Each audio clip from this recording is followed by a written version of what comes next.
Today's topic is all about outlines. If you've got 5 minutes, I've got 5 tips to make them better, stronger, and more useful.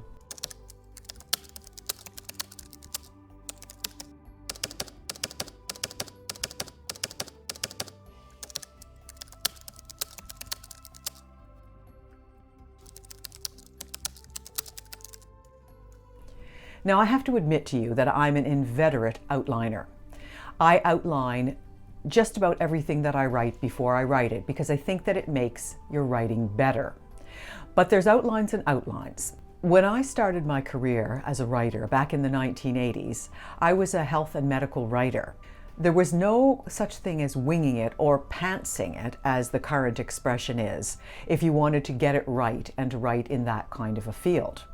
If you're writing well-researched and well-crafted health and medical pieces, they need to be outlined carefully before you write them. When I started writing nonfiction books, this facility for outlining became very helpful to me. It was actually a godsend because when you think about it, when you have to write a book proposal for a publisher or an agent, what you're really doing is writing an extended outline for that book. So the concepts that I had learned about writing outlines and the way I had learned to write outlines were very helpful to me. In fact, last year I actually wrote a book about writing nonfiction book proposals. And that book proposal is nothing more than a big outline. So I think you can see why I'm such a fan of writing outlines. But what about if you write fiction? And I've been writing fiction in recent years, and I've found that outlining is helpful, but I use it in a slightly different way. So here's why I think you need to write an outline.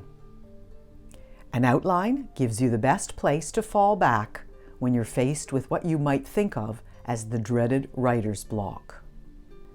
In my experience and in my view, a nonfiction outline needs to be fairly well developed and fairly well flushed out. A fiction outline doesn't need to be quite so detailed, but it might be. But stay with me here, we'll talk about how that can happen. When I write fiction, I write what I call clothespins. These are kind of broad markers throughout the story that tell me where I'm going, and they lead me from one to another, but I don't necessarily know how I'm going to get from one clothespin to the next. And it is also possible that by the time I get to one clothespin, it might not be exactly the same as it was when I first started thinking about it. So it's a bit of an outline, but it's a little looser than I ever would have used for nonfiction. So here are my 5 tips for making better outlines. Tip number 1, internalize the notion that outlines are a good thing. As far as I'm concerned, your outlining abilities and the usefulness of them to you as you create them will be impossible if you don't actually believe that it's going to be useful for you. So try thinking about the fact that they are important, and if you really internalize this, then you can move on to learning how to do them. Tip number 2 is consider beginning with brainstorming or creating a mind map, which is nothing more than actually writing down brainstorming ideas, a way of doing it. Now, if nothing else, this initial step that you take in creating an outline can spark new ideas and will let you see different ways that the ideas that you already have are connected or could be connected.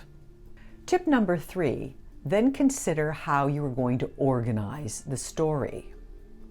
There are many ways that you can do this.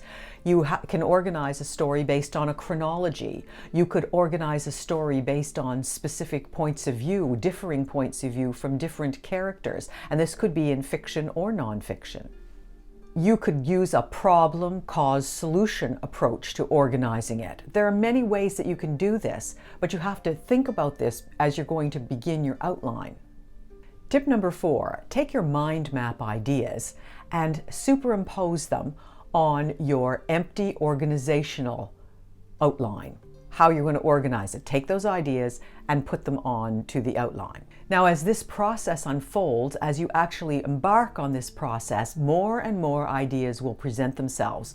What's really interesting about creating an outline is what you're doing is not only organizing the ideas that you already have, but you're generating new ideas and new ways of seeing the material that you've already created. Tip number 5 is edit, edit, edit. Take those ideas that you now have written down on paper or in a computer file and move them around. Create new ones, delete some of your ideas, then move them around again until you come to a point where you think, yes, I have something that I can begin working with. What many writers who disparage the idea of using outlines seem to fail to understand is that they are not static. They are not carved in stone. An outline is a living, breathing kind of assistant that you can have that will help you propel you through the writing process, but that will change and will morph in various directions as you move along. It's very unusual for anyone, I think, who's writing on a regular basis to stick strictly to an outline, unless you're writing something very didactic and perhaps academic. Other than that, you're probably going to evolve that outline as you move along.